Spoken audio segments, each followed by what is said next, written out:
My name is Nikmatul Maulaya Setia Adrianti and my name is Umi Zakiatul Salama. Describe a time you failed at something and what you learned from the experience. Well, in my life, I have experienced many failures, and I've learned a lot from them. One of my biggest failures happened when I didn't pass the university's entrance through the SNDP selection, which is based on academic performance. At the time, I was very confident. I really believed that I would pass because I had a high ranking among eligible students.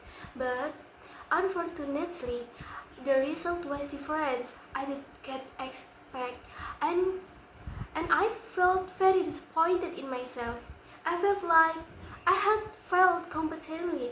I even felt stupid and inferior compared to others who passed.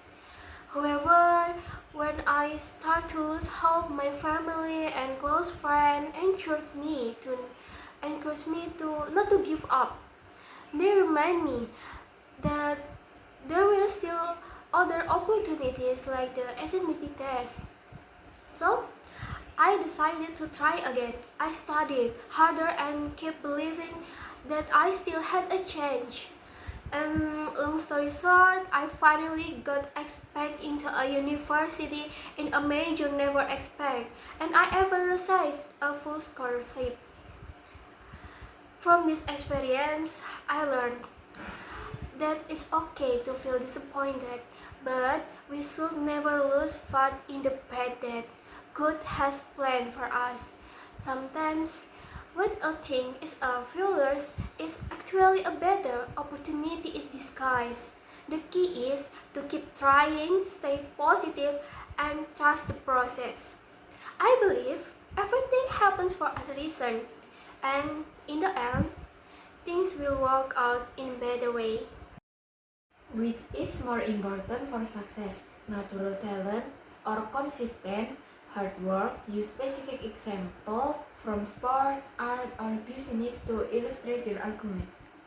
Well, in my opinion, people who have natural talent tend to be more advanced than those who only really on hard work.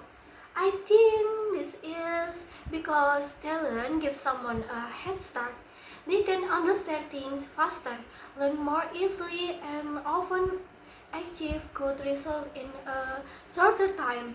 For example, in sport, some athletes are naturally strong or fast, so they can perform better even with less training compared to others. Meanwhile, people who don't have the talent have to work much harder and spend more time just to reach the same level. They need more practice, more disciplines, and sometimes they still struggle to catch up. Honestly, it feels a bit unfair because not everyone starts from the same point.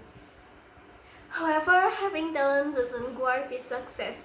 Talent people can still fail if they waste their potential and don't take things seriously. If they become lazy or overconfident, they can easily be supported by others who are more consistent and hardworking. So, I believe talent is important because it gives an early advantage and makes the process easier. But at the same time, hard work is still necessary to maintain and develop the talent. Without hard work, even talent people can fall behind. In conclusion, talent may help you start faster, but only with effort and consistency can you truly cut success in the long run. Naya, what's one habit you like to change or start and why? One habit that I would like to change is my tendency to procrastinate and rely on last-minute studying. I often delay doing my tasks and end up studying only one day before exams, whether it is in the midterm or the final exams. I realize that this habit is not effective because because I cannot fully understand and remember the material in such a short time. As a result, the knowledge I gain is not optimal, and sometimes I feel more stressed and unprepared for the exams.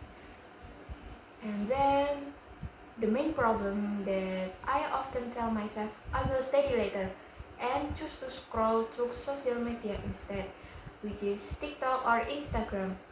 Even though I know it's a bad habit, but I can't stop it because it feels more comfortable when I scroll through social media in the moment. That's why I really want to change this habit. I want to start managing my time better and study more diligently and become more disciplined. I believe that if I can improve this habit, I will not perform better in my exams, but also feel more confident and less stressed in the long run. Naya, do you agree with the statement, money can buy happiness? I think I don't agree with the statement that money can't buy happiness. In life, money feels like everything. Almost everything in this world is connected to money. It plays a very important role and is one of the main part of the economy. And then just imagine, without money, what would be it? Where would we live? Even for the education, healthcare, or simply enjoying our life, we really need money. If those basic needs are not fulfilled, how can we be happy? It's very difficult. People who struggle about bills are clearly more prone to stress compared to those who are financially secure. However, on another hand, I also realize that money is not only factors that determine happiness. There are people who have a lot of money but feel lonely and don't have sincere relationship. There are also people who live in simple life but feel content and happy because they are surrounded by people they love. So, in my opinion, money is important, very important, but it is only a tool. True happiness comes from a combination of sufficient financial stability and non-material aspects, such as good relationship, gratitude, and a clear sense of purpose in life. Thank you for watching.